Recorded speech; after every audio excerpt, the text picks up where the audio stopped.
on se situe à Saint-Thomas-de-Luniers, on est à 25 km au sud-ouest de la ville d'Angers, dans un petit hameau qui s'appelle Les Barres.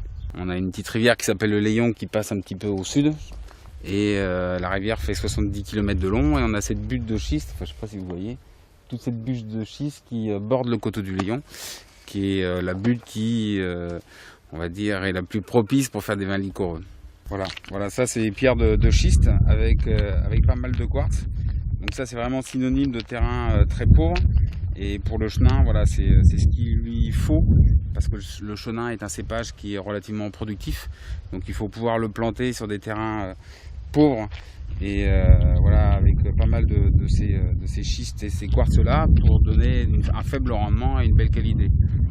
Je ne suis pas en bio, je ne revendique pas être en bio, on est en conduite raisonnée comme je pense la plupart des viticulteurs. Donc on essaye de faire le moins possible de dégâts à la nature avec les produits. Donc vous voyez ici, on travaille le sol. Si la matière première n'est pas bonne, vous avez beau être le meilleur vinificateur du monde, mais vous ne remplacerez jamais la nature.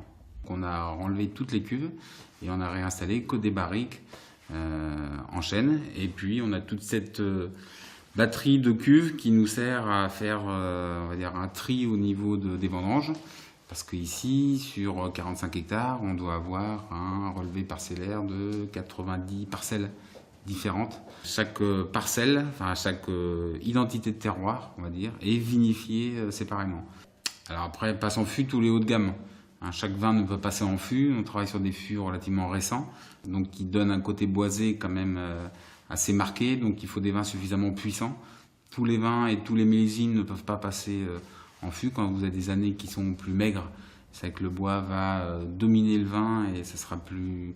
C'est pas forcément ce qu'on cherche sur un vin de Loire. La fermentation et la vinification se font entièrement en fût. C'est pas un passage de 3 mois en fût juste pour de l'aromatisation.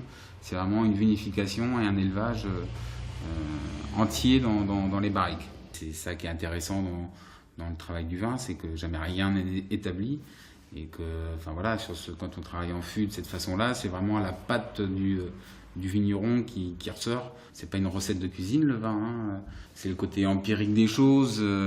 Étant la 5e génération de viticulteur en fait, et mes parents travaillant toujours avec moi, en fait c'est des choses qui se passent de génération en génération, où en fait on sait en fonction de la qualité de nos terroirs, la qualité de la vendange, que la qualité du vin est très bonne. Donc là je vous ai débouché un coteau du Léon chaume, qu'on appelle les Onis.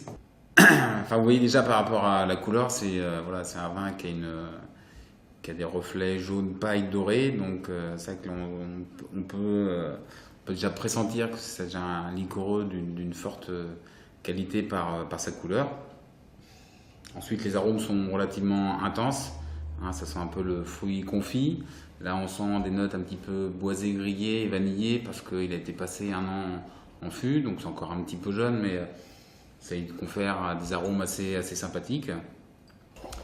C'est l'avantage des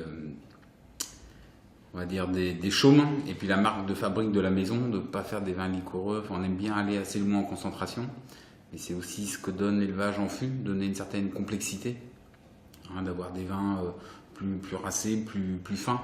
Ça vous donne une certaine complexité que moi personnellement j'adore.